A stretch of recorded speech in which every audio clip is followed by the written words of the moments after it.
Sa iban pa nga balita lokal, ginpatahag man sa isa ka law expert ang mga proteksyon nga ginhatag sa Republic Act No. 10932 ug kanang Enhanced Anti-Hospital Deposit Law sa mga pasyente nga nagakinahanglan sa emergency kag serious medical care. Sa interview sa Mambo Radio kay Attorney Eva D. Sidulio sa Integrated Bar of the Philippines ug kon IBP Capiz Chapter, ginpahiyaga nga importante nga proteksyon ang layi ang pagpasiguro nga hindi madinay o kon madelay ang basic emergency care sa pasyente bangod lamang sa kawad-an sa deposit down payment kag reservation fee.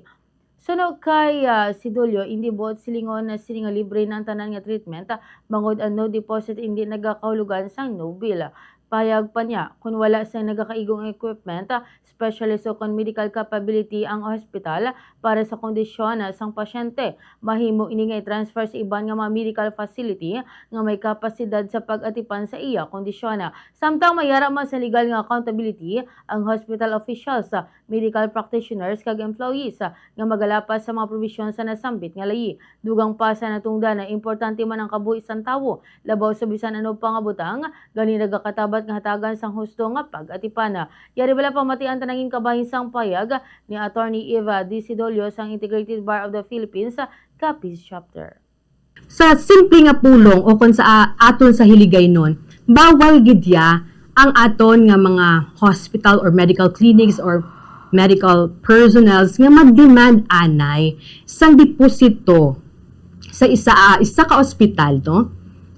Kung ang isa ka pasyente yara sa kritikal nga kondisyon o kung sa seryoso nga sitwasyon, no?